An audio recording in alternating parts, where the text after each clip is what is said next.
नमस्कार, मैं हूं दीपाली राणा। आप देख रहे हैं योर मनी, पर्सनल फाइनेंस से जुड़ा हमारा स्पेशल शो जो हम अपने व्यूअर्स की मदद करने के लिए लेकर आते हैं ताकि उनकी हेल्प कर सकें, हर कदम पर निवेश से जुड़े हर उलझन को सुलझा सके। कोई भी सवाल आपके पास है, आपके पोर्टफोलियो रिलेटेड, आपके गोल रिलेटेड, कहीं भी कोई भी कंफ्यूजन आपको है तो योर मनी में अपनी उस कंफ्यूजन को कर सकते हैं दूर। कैसे पार्टिसिपेट कर सकते हैं, पहले कीजिए वो तरीका नोट। आप व्हाट्सएप, ईमेल या सोशल मीडिया प्लेटफॉर्म्स के थ्रू कनेक्ट कर सकते हैं। yourmoney@mw18.com हमारी ईमेल आईडी है। 7045220000 हमारा व्हाट्सएप नंबर है। फेसबुक, ट्विटर पर जाएंगे तो ये शो आप लाइव भी देख सकते हैं, अपने क्वेश्चंस पोस्ट भी कर सकते हैं #AskAwaz योर मनी लिखकर। तो ये रहा शो में पार्टिसिपेट करने का तरीका। आज हमारे साथ है पीवी इन्वेस्टमेंट्स की सर्टिफाइड फाइनेंशियल प्लानर पूजा भिंडे। पूजा नमस्कार, स्वागत है आपका। और बिना देरी किए क्वेरीज को करेंगे शामिल ताकि ज़्यादा से ज़्यादा उलझनों को सुलझा सकें। और इंटरेस्टिंग ये है कि जो पहले व्यूअर है हमारे साथ वो ओवरसीज़ से कनेक्टेड हैं। कतर से हमारे साथ जॉर्ज हैं अपना सवाल पूछने के लिए। George, good evening. Good evening, Dipali. How are you? Thank you George. Yes, I am good and hopping the same for you. बताइए क्या सवाल है आपका। Same. Yeah, I have got around 11 mutual funds with me. For the total SIP is around 250,000, and my Okay. target is around 15 crore in 10 years' time. And as of now, my corpus is 1.5 crore. I have sent the details of all the mutual funds. If you want me to repeat it, I can repeat it too. आपके fund की details हमारे पास हैं, मैं mention कर देती हूँ। इनके पास पूजा लगभग 10 फंड से ज़्यादा फंड्स हैं इनफैक्ट इनके पास। और मैं नंबर्स नेम्स बताऊँ स्पेसिफिकली तो आईसीआईसीआई बैंकिंग एंड फाइनेंशियल में 25,000 per month, HDFC mid cap opportunities में 25,000 पर मंथ। सिमिलर अमाउंट ही डिप्लॉय कर रहे हैं Mahindra Manulife small cap fund में, निपॉन इंडिया लार्ज कैप में, Tata digital India fund, Kotak multi cap, HDFC flexi cap, ICICI large mid cap, Nippon India small cap. 15,000 per month है। मुद्रा Oswal Nifty defence में, HDFC defence में इनके 10,000 पर मंथ डाल रहे हैं। 2.5 लाख की टोटल एसआईपी है और जैसे उन्होंने बताया जो पोर्टफोलियो की वैल्यू है फिलहाल वो 1.5 करोड़ है। 10 ईयर्स में 15 करोड़ का टारगेट ही लेके चल रहे हैं। तो पहले तो फंड चॉइसेस पर बताइए। थोड़े थीमेटिक फंड्स भी हैं इनके पास, इनके पोर्टफोलियो में, प्लस टारगेट भी बड़ा है और इनका एसआईपी अमाउंट भी अच्छा है। तो क्या सजेशंस इनके इस इन्वेस्टमेंट पोर्टफोलियो पर। Yes. First of all, thank you so much, Dipali, and thank you so much, George. आप overseas से, you are asking questions to us, and इतना mutual fund में you've already invested, so it's a very good thing.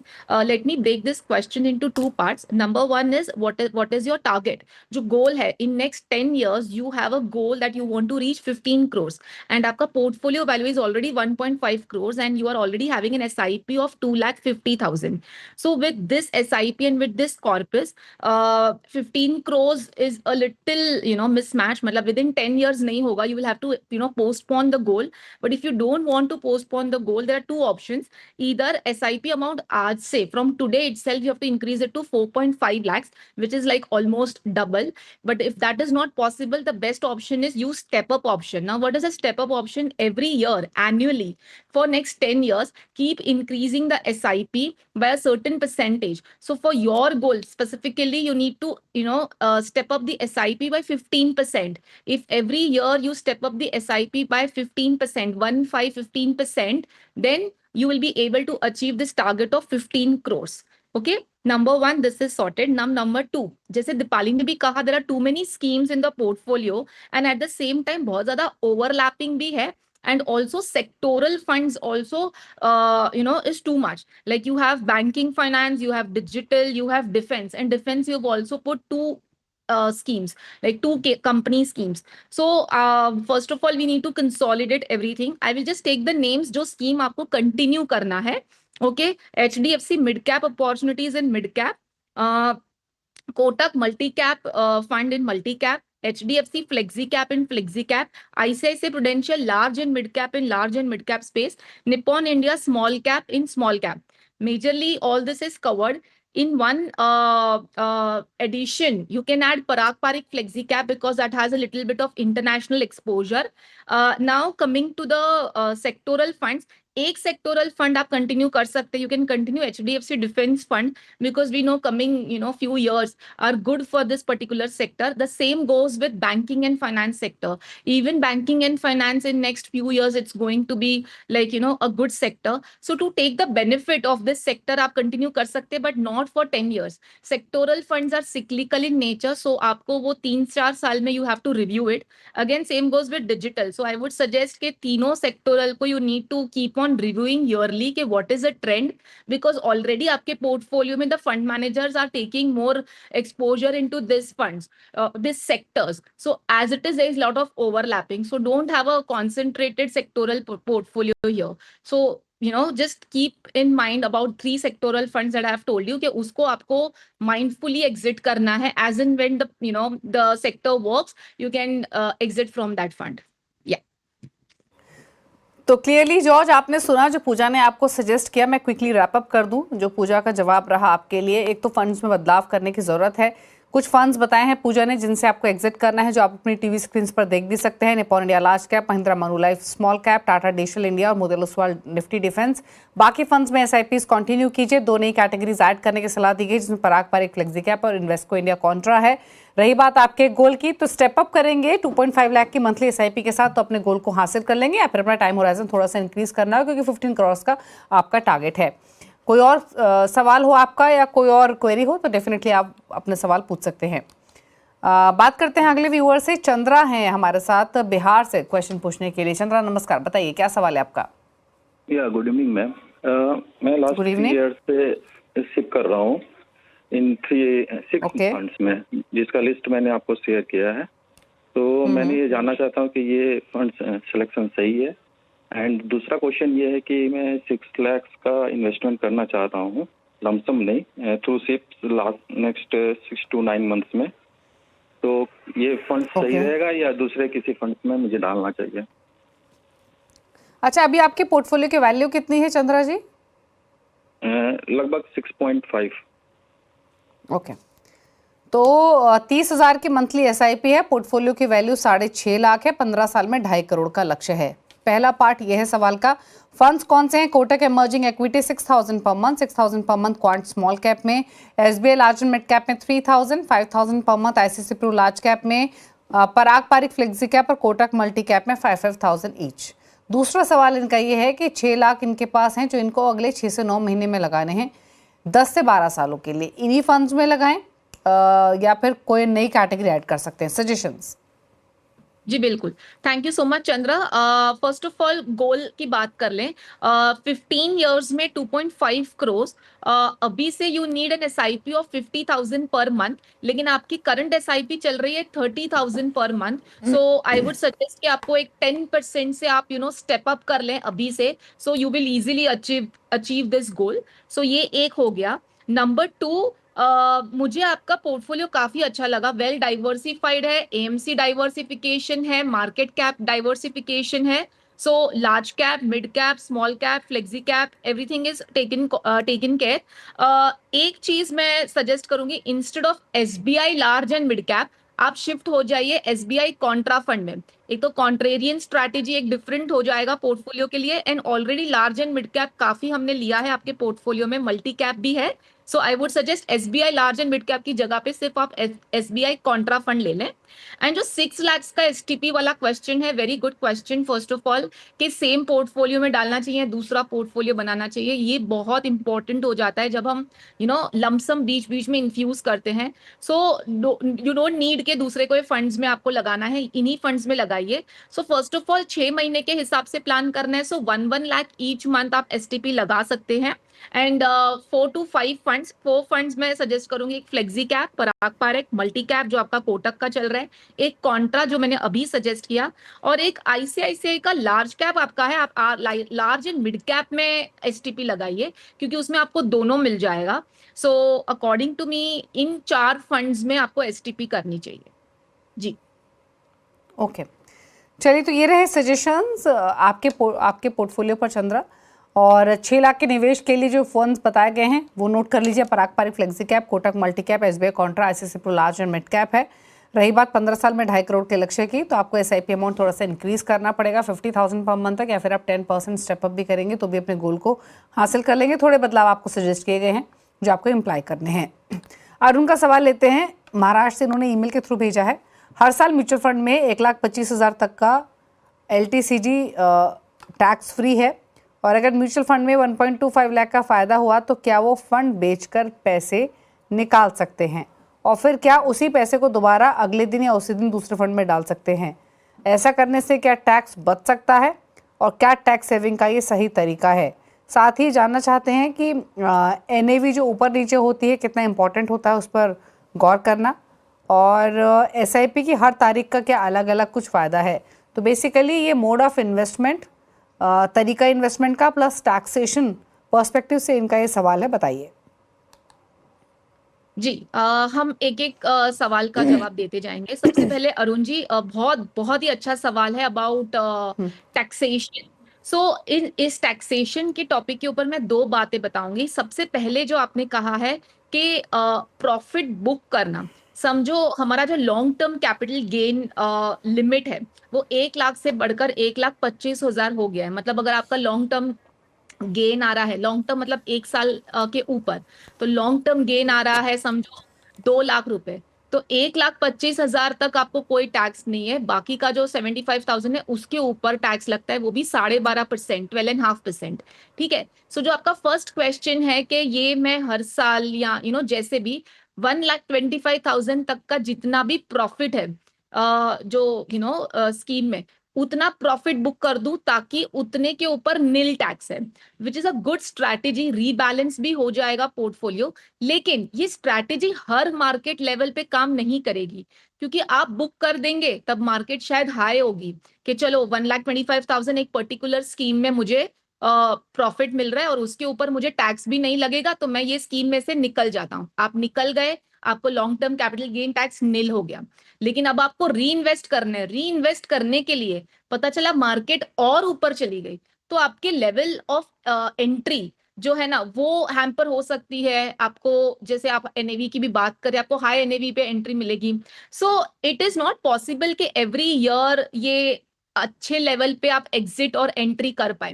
But अगर किसी साल में समझो market एकदम बूम पे है और आपका पूरे साल में कोई प्रॉफिट बुकिंग नहीं हुआ है, कोई सेल ट्रांजैक्शन नहीं हुआ है, तो आप कोई ऐसे फंड से भी निकल सकते हैं जो बहुत पुराना है और उसमें से अभी एक रिटर्न स्टैग्नेंसी आ गई है, तो चलो उसमें से निकल लिए, 1,25,000 तक का प्रॉफिट बुक कर लिया ताकि टैक्स भी नील हो गया, एंड धीरे धीरे करके उसको आप STP मोड से भी अंदर एंट्री ले सकते हैं इन द नेक्स्ट ईयर और व्हाटएवर, वही साल में अगर आपको लेना है तो ये एक बात हो गई। दूसरी बात हो गई टैक्स हार्वेस्टिंग, जो बहुत ही प्रख्यात टर्म है जब हम टैक्स प्लानिंग करते हैं। इसमें क्या होता है कि समझो मेरे पास प्रॉफिट हुआ है, long term capital gain, again मैं लॉन्ग टर्म की बात कर रही हूँ क्योंकि हम म्यूचुअल फंड में शॉर्ट टर्म के लिए नहीं आते, ज्यादातर long term 1 year and above के लिए आते हैं। So long term capital gain आपका हुआ है समझो 2,25,000, मैं इस तरीके का एग्जांपल ले रही हूँ, तो 1,25,000 तक तो वैसे ही आपको टैक्स नहीं लगना है, तो वो 1 लाख रुपीज जो है उसके ऊपर आपको टैक्स लगेगा 12.5%। ठीक है, मतलब 12,500 आपको टैक्स लगेगा। लेकिन समझो आपको सामने वही साल पे कोई स्टॉक आपने बेचा हुआ या कोई म्यूचुअल फंड बेचा हुआ जिसमें लॉस हुआ है, ठीक है, अब ये भी लॉन्ग टर्म होना चाहिए, not in that particular year, भले ही आप सेल कर रहे हो लेकिन उसका जो टेन्योर है वो लॉन्ग टर्म, दोनों लॉन्ग टर्म सेट ऑफ होगा। तो वहां पे अगर आपको लॉस हुआ है 50,000 का, तो आप वो लॉस बुक कर सकते हैं। तो गेन 1 लाख हुआ, लॉस 50,000 हुआ, तो आपका एक्चुअल गेन जो है वो केवल 50,000 होता है और उसके ऊपर 12.5% मतलब अप्रोक्सीमेटली 6,200 की आपको टैक्स भरनी पड़ेगी। तो 12,500 से सीधा टैक्स हो गया आधा। क्यों? क्योंकि आपने लॉस बुक किया। इसको कहते हैं टैक्स हार्वेस्टिंग। अब ये भी हर बार मौका नहीं मिलेगा।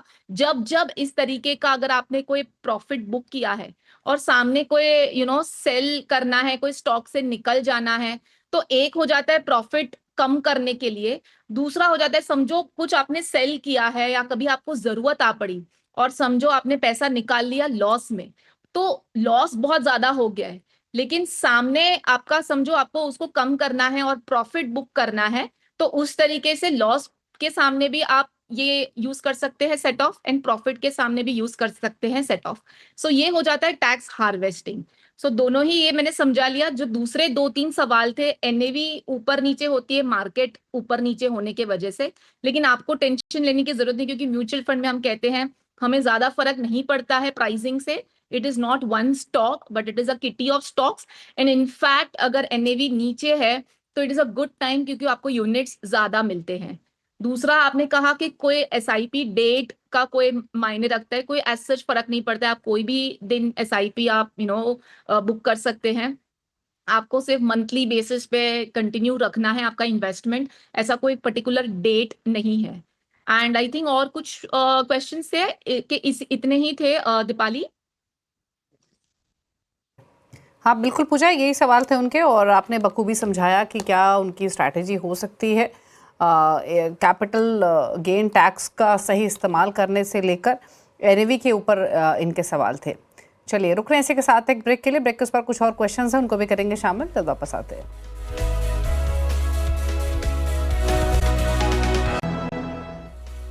आप देख रहे हैं योर मनी। आपकी क्वेरीज को आंसर करने के लिए पूजा भिंडे बनी हुई है ऑलरेडी, और अब बात करते हैं कुछ और व्यूअर्स के साथ। अगले व्यूअर हमारे साथ बिस्वदीप बने हुए हैं फोन लाइन पर सवाल पूछने के लिए कनेक्टेड है हमारे साथ। बिस्वदीप जी बताइए क्या सवाल है आपका, क्या जानना चाहते हैं?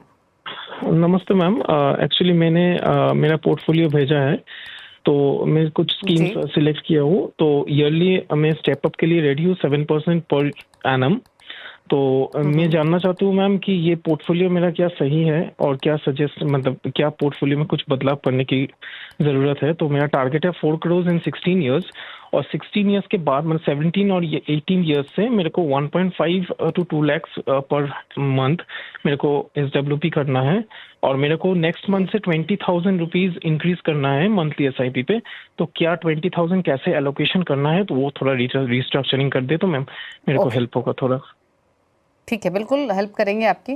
तो 47,500 की एग्जिस्टिंग एसआईपी है, 3 लाख के आसपास की पोर्टफोलियो की वैल्यू है, 16 ईयर्स है, 4 करोड़ का टारगेट है। 20,000 के एडिशनल एसआईपी करेंगे नेक्स्ट मंथ से, सालाना 7% स्टेप अप भी कर रहे हैं।